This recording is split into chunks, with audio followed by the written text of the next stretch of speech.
Good morning. Welcome again to Morning Devotions, and thank you again so much for our time together. Saturday, we start in the weekend services. We're finally going to get to Acts chapter 17 and see Paul's entrance and the birthing of the church in Thessalonica. It's going to be a great study. We look forward to seeing you in the services today and all day tomorrow. But right now, let's finish up chapter 11 in Romans. Let me read you verse 35, and hold steady with this. This one's going to mess up your mind a little bit. As Paul closes out this passage, which is what's called the doxology, he said, "Oh, the depth of the riches of the wisdom and the knowledge of God, how unsearchable his judgment and his past tracing out. Who has known the mind of the Lord, and who has been his counselor? Who has ever given to God, that God should repay him? For from him, and through him, and to him are all things. To him be the glory forever." Let me read you verse 35 and 36 again. Who has ever given to God, that God should repay him?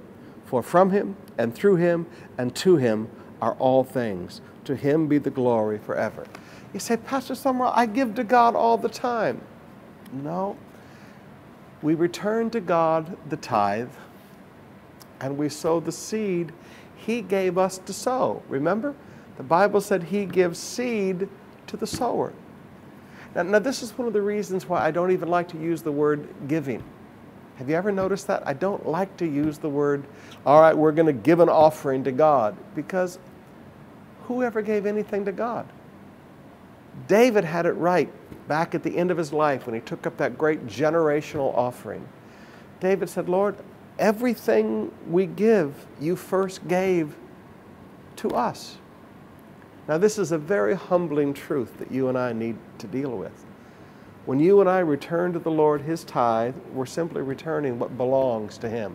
The tithe of everything belongs to him.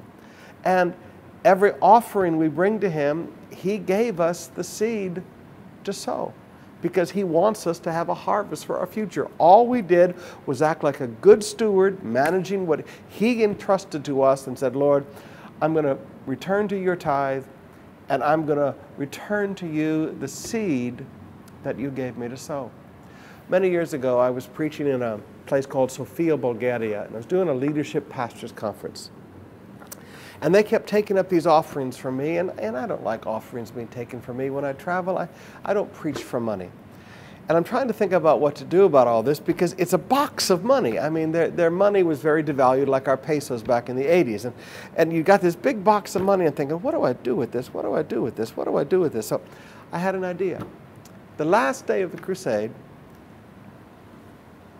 I asked how many people would give an offering to God if God gave them seed to sow, if God gave them money. Well, everybody raised their hand. So I took this big box of money and gave it out to all these people. And then I received the offering. About 1/3 of it came back. Now, what should have come back is everything that they'd just been given, plus more, right? Because they'd brought seed to sow that day. Didn't. Only about 1/3 of what I distributed came back. And I sat there and I smiled and I thought, now, Lord, that's fascinating. Because these people said if they were given seed to sow, they would sow it, and they didn't do it. Now, brothers and sisters, you and I need to recognize God gives us things. Just like he gave David great wealth. And David said, the only thing I give, God first gave to me. Every time you sow a seed, every time you bring your offering to the Lord, remember this verse. Who has ever given to God that God should repay him? You're not giving God anything. God gave you the seed to sow. The best illustration I know of this is, do you remember when your children were small?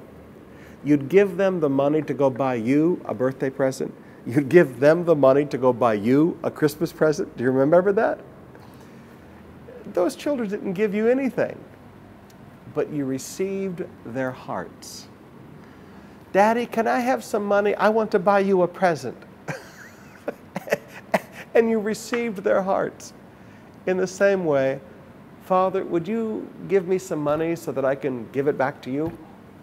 And God receives our hearts. He gives us the seed to sow. So again, the verse, who has ever given to God that God should repay him? For from him, and through him, and to him are all things.